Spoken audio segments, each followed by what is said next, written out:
Lightning Axe? That is not what I was expecting. I guess our opponent's on a Phoenix deck of some sort then. Well, now we can search for our bounce land with the map and play a Dryad. Cleansing Wildfire. Well, I guess there's no bounce land coming. There are no reinforcements coming. Hello and welcome, guys. We have an exciting league for this week. This time we are playing some Urza's Saga in our Amulet deck, among other cards from the newest set, Modern Horizons 2. And let's go over some of these cards real quick, just so you're familiar with what they do, and then I'll talk about the ideas of the deck list. So first of all, Urza's Saga is an enchantment land, and it is a saga, which means that it comes into play and immediately gets a lore counter, and then the first ability triggers the number 1 here, and each successive chapter triggers during your main phase right after your draw step. So on the first time you play it, it comes into play and taps for colorless. The turn after you draw, you can tap 2 and tap the Saga to make a construct that has power and toughness equal to the number of artifacts you control. And then the third one, so the third turn after you play Saga on your upkeep, you can sacrifice it to search for something that costs exactly 0 or exactly 1. It has to be an artifact, and put that into play. So for example, Engineered Explosives doesn't cost exactly 0, it has X in the cost, and this is not converted mana cost, this is a direct mana cost. So it has to have exactly 0 or 1 on the card.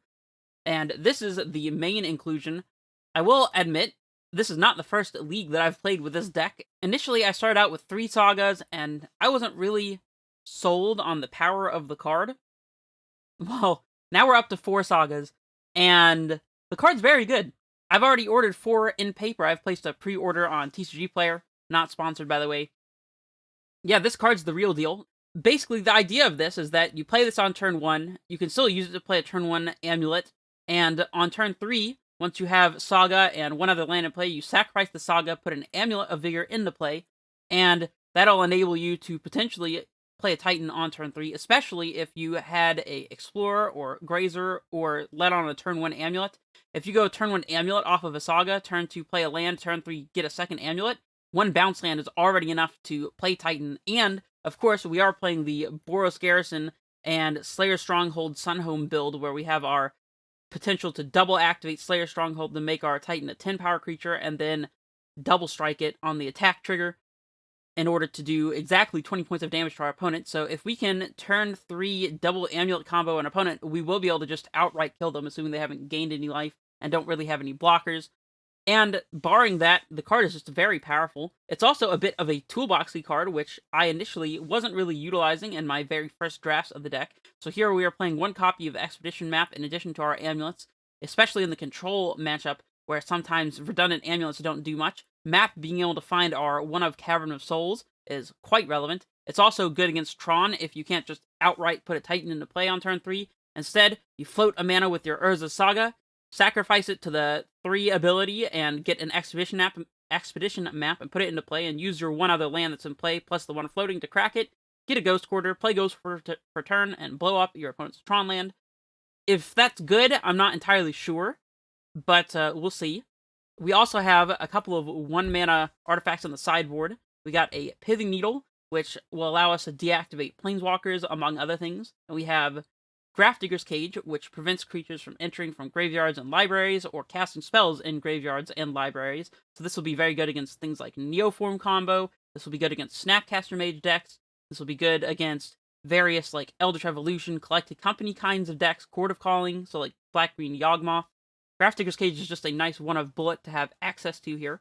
And then, of course, because we're trying to maximize using Amulet of Vigor, we are playing the 2nd copy of Azusa. We're playing 1 copy of Turntimber Symbiosis, so we have an additional effective copy of Primeval Titan, and it also is an untapped green source, and that's obviously going to be a good thing for us.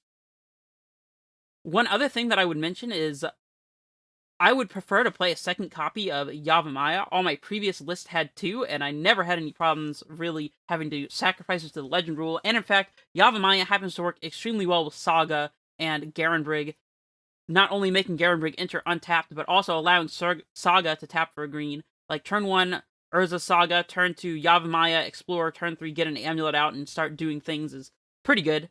And to that tune, I also think that Explorer is actually very good with Urza Saga, as oftentimes you want to play Urza Saga on turn 1, if you don't care about the construct tokens, that is. And Turn 2, you can play a untapped green source like a Forest or a Yavimaya or, whatever, and explore, and immediately you'll have your second land. You can go fetch an Amulet. If you have a Garenbrig in play by this point, you can play one bounce land, play on Azusa, bounce land, activate Garenbrig, so you can get to Titan on turn 3 without having to have a second Amulet, which is something that comes up. So anyways, we'll see that in practice. There are some things that I've changed in the sideboard here that I should mention. So first of all, I should note, we are only playing one copy of Tireless Tracker. Personally, I think that 2 copies is exactly where you want to be, and I even like to play 3, but there's just not a whole lot of room. Speaking of not a lot of room, that's because we are putting the main board Bojuka Bog and Ghost Quarter from previous lists into the sideboard here. Hopefully, we're going to be doing the explosive Urza Saga things, where in Game 1 we don't need to access these effects, but if we need to bring in Ghost Quarter versus Tron, or Bojuka Bog versus Dredge, or whatever against control as well, then we can bring those cards in. We also have access to 1 Pact of Negation, and as well as 2 Beast Withins, and I want to lump these together because recently the control matchup has gotten a bit harder. There are some control gamers out there, there's lots of counterspells flying around. Beast Within hits Ashiok Dreamrender, which is a card that has been on the upswing as of recently, especially in those control decks, because they know that everybody's playing Urzas, Sagas, and other search effects. So, Beast Within is here to deal with specifically Ashiok, which I've seen a number of times already in the leagues that I've been playing. We do have 2 forces for Blood Moons. We have some Dismembers to interact with creatures, of course, and the last new card in the deck, Foundation Breaker. I'll move it over here in case you guys can't see it. This is a 4-mana 2/2. When it comes into play, destroy target artifact or enchantment, and you may evoke it out for 1 and a green. So, if you absolutely need the Naturalize effect from Foundation Breaker, you can get it for 2 mana, evoke out this creature after packing for it, and still have plenty of mana to do whatever it is that you need to do. However, if you have the ability, you can play it as a 4-mana 2/2, and immediately just get value. The 2/2 body survives various effects like Lava Dart, that kind of thing. So, yeah, let me know if you have any questions or comments about the deck list below. There's one other thing that I should mention, which is this deck list is very much based off of a 5-0 deck list that Dom Harvey was able to attain in his first iteration with Urza Saga, believe it or not. In this particular list, there are a few things that were going on that I wasn't the biggest fan of. First of all, in the sideboard, there really is no answer for Ashiok Dreamrender, and perhaps the plan is just to lose to that card, but I've experienced many copies of that card being cast against me, and it's not pleasant, and I'd like to be able to beat it, so instead of the Veil of Summers, I'm playing the Beast Withins instead. Then I also included the second copy of Explorer over the third Azusa, just because Azusas are dead in multiples, and like I said, I personally believe that Explorer plays very well with Urza Saga. So yeah, I did want to mention that very shortly about the deck list. This is the original list that I'm basing it off of. And there is one other thing I should mention, which is the card Abundant Harvest was also printed in Modern Horizons 2, reprinted into Modern, and this is an interesting one. It's a 1-mana sorcery that lets you reveal until you hit either non-land or land, whichever you choose, and then you put the revealed card into your hand, so you can choose land and guarantee yourself a land drop, or you can choose non-land and guarantee yourself an actual card. It's a very powerful effect, actually. When I played it, I had mixed feelings about it. Sometimes it felt like I was doing something really cool, like I would name non-land, go through like 4 lands off the top of the deck and find a Summoner's Pact, and it felt awesome. But other times it just felt like a clunky 1-mana effect, as sometimes these types of cantrips often do in Amulet decks. So we're not playing that one here today, mainly for the purpose of making enough room for the cards that we want to play, but perhaps we can play that one in the future in a different iteration. Right now, obviously, these cards are still in testing, so anyways, I'm here to give you the update and the scoop, and let's jump straight in here for match 1. Alrighty, let's hop in here for the match. See if we can get a turn 1 Saga game. Let's just play turn 1 Saga, Amulet. Turn 2 3-drop, turn 3 just combo kill you. We're playing against TSP Yendrick. Whew. I dare say this man most likely is on Esper. Will definitely be on the play. Well, we have that Saga Amulet hand. This will be interesting. We have an Amulet already, so we can actually use our Saga to get Expedition Map and set up a Cavernous Souls here. I do think it's a keep. Do we... This might seem like a dumb question, but do we even play the Saga on 1?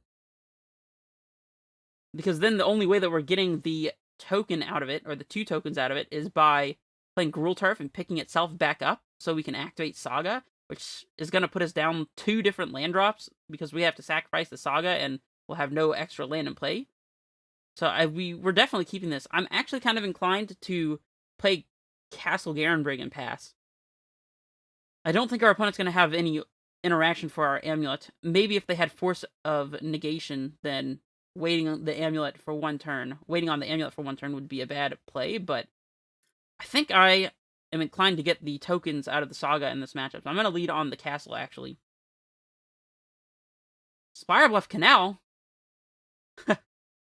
Well, I have to say, I feel a little bamboozled.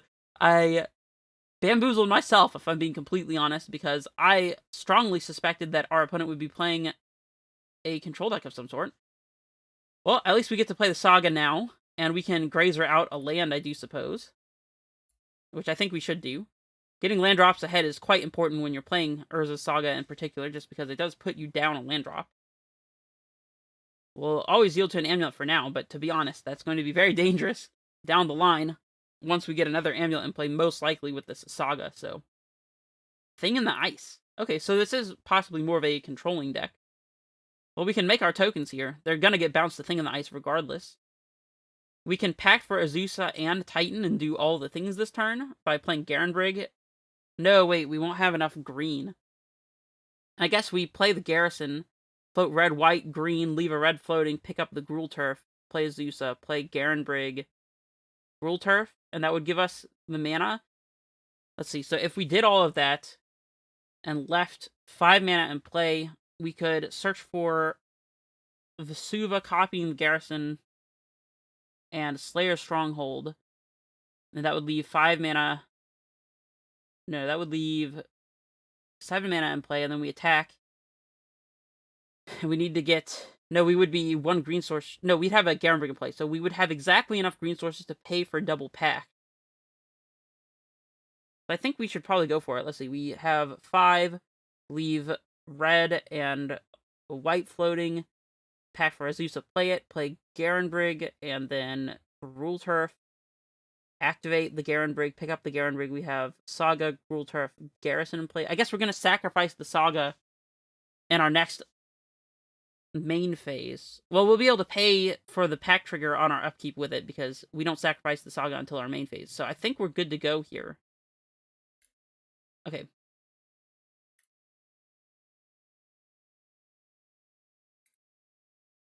Actually, let's just go ahead and cast Summoner's Pact before we float this mana and see what happens. Alright, we'll get the Azusa. We'll float, float, float. Pick up the Gruul Turf. Play Azusa. We'll play Castle Garenbrig and Gruul Turf. So now if they force this Summoner's Pact, then we're still not dead to the first one, since we have green to pay for it. So we'll get a Titan. Oh no! Do we not have enough green here? I must have miscalculated. Ugh. Unfortunate. Yeah, there's no way to make enough mana here. I'll pick up the land here. Let us play a Gruul Turf again! Oh man, I really thought this worked out. Oh well. Oops. That happens.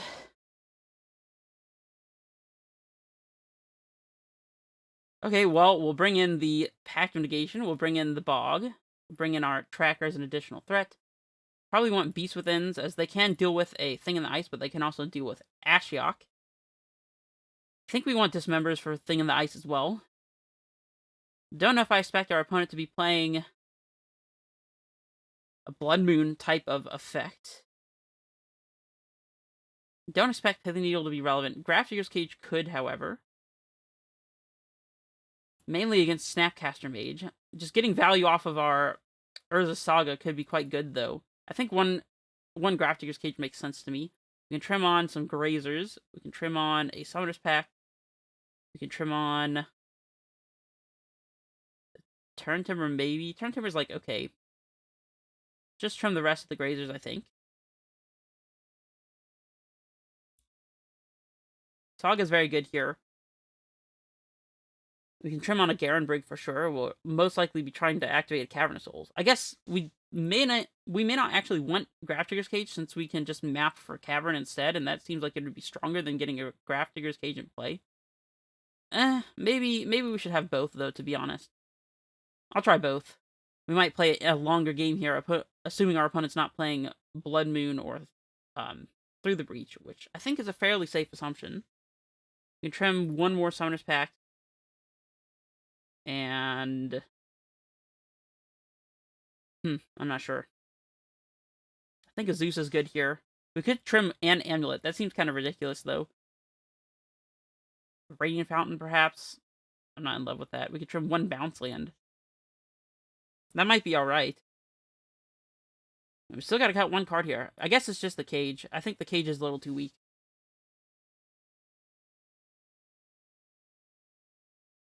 Alright, well, we'll be on the play again. And we have a turn 1 Amulet, turn 2 Dryad kind of hand. So, I mean, we'll definitely keep this. We have Pact Negation to back up a Titan if we draw it. Maybe we can do our math correctly this time. Get to lead on turn 1 Yavimaya. Beautiful. Well, last game was awkward. Well, there's our Titan. Alright, we're kind of doing it. Alright, we'll play the Vestige here. Leave lands in play if at all possible.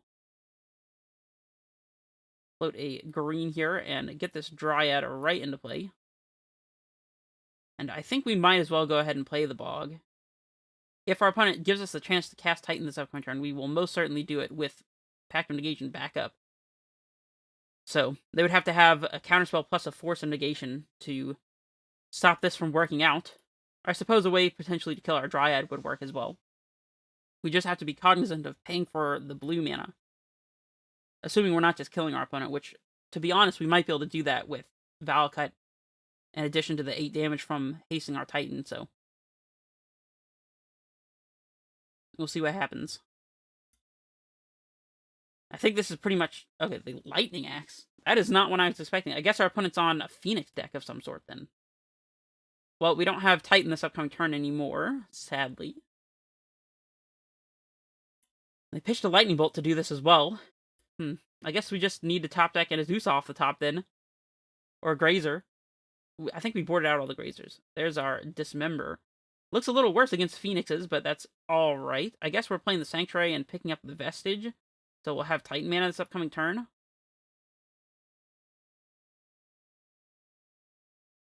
Vestige coming in clutch here.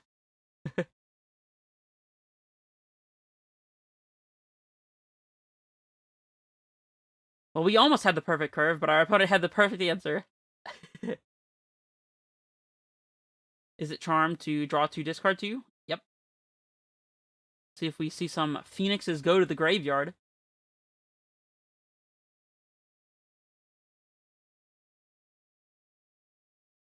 Faithless Salvaging. Not quite Faithless Looting, as it turns out, but maybe it's good enough. Our opponent hasn't put a Phoenix in the yard yet, which is interesting. I'm definitely expecting Arc Light Phoenix here. Just holding up interaction, huh? Alright. Saga. So we play Titan, haste it, attack, get just double T-West, and then we still die to Cryptic Bounce draw. I think that it's a little less likely that a Phoenix opponent will have Cryptic in their deck, but it's not impossible. I think it's probably worth it, though. Alright, I'm playing into the Cryptic Bounce draw, because this is the best time, for sure, to be casting our Primeval Titan, so let's just do it. Boom. Titan. Our opponent scoops it up. Well, that's good enough, I guess. Didn't even need to use the Pact of Negation. They have no clue. Alright, interesting. So we're playing against a Phoenix deck. They could have something like, Aria of Flame from the sideboard. That was something that Phoenix decks used to be playing. I don't know if Phoenix would still play that, but it's possible. We could bring in Force for that. Or Foundation Breaker. Foundation Breaker doesn't seem too bad. It also helps us play around Blood Moon, so we can bring in one of those. I mean, I guess we have Beast Within anyways, though, so maybe Turn Timber's not that great. Yeah, we'll trim the Turn Timber, bring in the Foundation Breaker just to hedge. We have Bog for Phoenixes. Dismembers aren't looking that great, but I think we do need them to deal with Ice Fang. Not Ice Fang, Thing in the Ice. And do we still want Explorer over Grazers here, knowing that they're more aggressively slanted? Grazer only gets to block a Phoenix at once. Explorer gets Izzet Charmed, however. I think we can do without the Explorers. It could be wrong, but I think we want Grazer instead. Right, let's run it back. I still can't believe, I'm still thinking about game 1, how we lost it in that particular manner. It's definitely tilting me a little bit. Which is, I hate to say that, because I'd like to be completely focused on this game. We get a turn 1 Saga into Amulet. Our Saga can find an expedition map, so we can find a bounce land if we don't find it in time. Our opponent is not going to play anything relevant for us to Vesuva, most likely. We could also play turn 1 Valcut and a turn 2 Amulet plus Saga, so we can start getting tokens as well. Seems a little slow, maybe, but I think we have enough options, and we could just top deck card that helps us out here. So I'm going to keep it. We'll have to make the decision of whether we're playing turn 1 Saga or not. We played turn 2 Saga in game 1 expecting a control deck, and I guess that was somewhat accurate, but we probably would have had a better chance if we had played Saga on turn 1 in that game. So I'm thinking about that going into this game 3. Because there's no way to know in 3 turns from now exactly what the game state will look like. So it's hard to anticipate whether we should be playing Saga here. I think that we're most likely going to be in need of an expedition map here to find our bounce land, because I don't think we're likely to find it. So in that case, I'm just going to go ahead and play the Saga out here and play Amulet on 1. If we top deck a bounce land that lets us cast a turn 2 3-drop, and otherwise it helps set up our game plan going long. So, and of course, the way this is going to work is we can, in response to the 3rd Saga trigger being activated in 2 turns from now, we can float a mana with the Saga and the other land that we're about to play, probably the Valcut, get a expedition map, and then sacrifice it in that turn to, like, right in that phase with the 2 mana to be able to go find our bounce land that we're looking for. We found a Vestige, which is actually good enough to play a turn 2 3-drop here, which is quite nice. We'll let this trigger go through. I think it's worth it to play the Vestige, so if our opponent has some kind of interaction for our 3-drop here, like a remand or whatever, then that's great for them, I guess. Honestly, it really is great for them, but I think we want to play Azusa here, just in case they have the counter magic. This way, we can search for bounce land off of our expedition map, and be able to immediately cast Titan if we wanted to. We actually could play Vesuva copying Vestige here to play another 3-drop. Of course, they're gonna, like, Izzet Charm to kill this or something, so it's whatever. Lightning Bolt, that's fine. Okay. Well, now we can search for our bounce land with the map and play a Dryad. Cleansing Wildfire. Well, I guess there's no bounce land coming. There are no reinforcements coming. They're not gonna be here. Hate to tell you. Well, now we're probably playing Tracker and Vesuva copying the Forest, I guess. Gotta get that value, you know? Dryad. Yeah, I think it's Tracker here, because we just gotta continue to find land drops, so. We could have Vesuva copying the Vestige, so we get to crack Clue immediately. That lets us play around Izzet Charm doing 2 damage, but it does not play around another Bolt effect. Yeah, I think it's probably worth it. It also lets us draw a card immediately, so this might backfire horribly if we never find another green source, but, I mean, that's what we have Yavimaya for, right? Right? Alright, let's just go ahead and draw now, as that was the whole point of making this play. Okay, 3rd Dryad. Not really helping us that much, but, you know, it's okay. Hopefully our opponent has an Izzet Charm in hand. I mean, admittedly, they could still Izzet Charm and bin a couple Phoenixes and try to get ahead that way. I mean, they have to have Phoenixes, right? There's no way they don't, right? Why else would they be playing Lightning Axe? Interesting. Alright, well, we'll pick up the Vesuva here.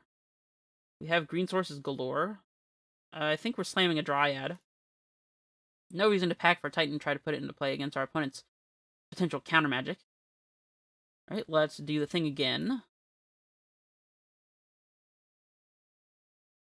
We want to get a second clue before we start cracking clues, so that we can crack a second clue in response. Alright, let's just pick up the actual sanctuary, so that they can't Cleansing Wildfire our real sanctuary that's still in play, and be able to stop us that way, like stop our Vesuva from copying a bounce land in play, so we're going to definitely keep this one in hand. And I'm not playing out the third Dryad because I'd like to be able to crack a clue and crack another clue in response in case they have the bolt, so let's just go ahead and do this now. Alright, and yeah, we'll pick up the real bounce land, so we can't lose access to it. And we'll attack.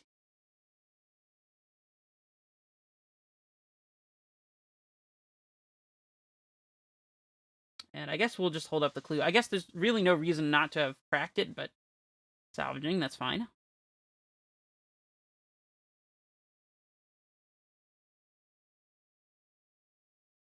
Interesting that they have to discard first before they draw. I don't think that salvaging is that good, in my honest opinion. They discard the land. Makes sense. Thought Scour themselves. They find a Finale of Promise. No Phoenixes yet. I'm gonna tell my opponent no Phoenixes, bad luck, man. I said, no Phoenixes yet, sorry for the bad luck. They discard and draw again with salvaging. Maybe there's a Phoenix this time. Phoenix?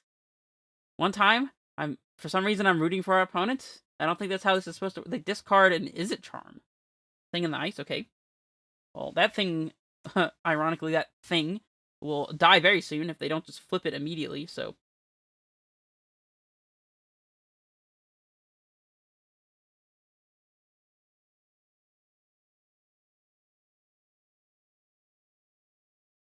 I mean, unless our opponent's not playing Phoenixes, maybe they're just playing, the 2-mana enchantment. What is it called? Storm used to play it. And it, like, makes copies of cards if you have, like, 3 counters on it. What is it? Pyromancer's Ascension. That's what it is.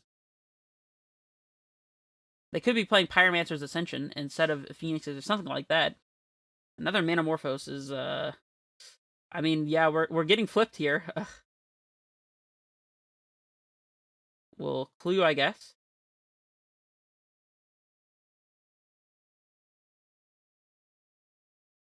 And we'll pass through the turn here. Well, we might be able to just kill them this upcoming turn. We can play land. We can Grazer out a bounce land, play a bounce land, that's 4, leave 1 floating, play Dryad, 1, 2, 3, 4, 5, 6, 7. Yeah, so we can even haste and get a second Valakut here, if I'm not mistaken, even if they flip our whole board here. So, I think our opponent is just dead if they don't have a force, which is very unfortunate for them. See, that's 3.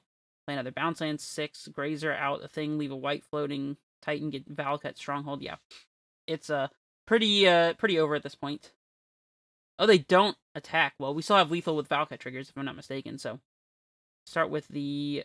Actually, let's start with the. Oh wait, we have a Titan, so we don't even have to pack here. Okay, yeah, they're definitely just dead. All right, so let's start with the bounce land then. I didn't even notice that we top decked the Titan. We'll Grazer out the Sanctuary.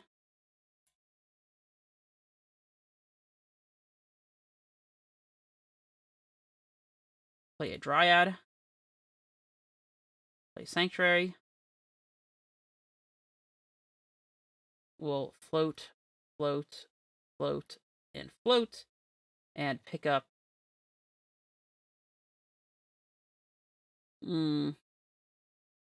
I guess we're going to be trading our Titan for their Awoken Horror. We pick up the Vesuva, I guess. Let's see. I guess we could pact for the second Grazer to get this Vesuva and play copying the Valakut. Because that was one thing I was missing, is that we actually have the Valakut, I mean, the third Valakut in hand. I guess if we're getting Valakut and Slayer Stronghold, it doesn't matter, right? Yeah, because we're getting lands on the ETB and on the attack, so we do just have lethal here. Yep.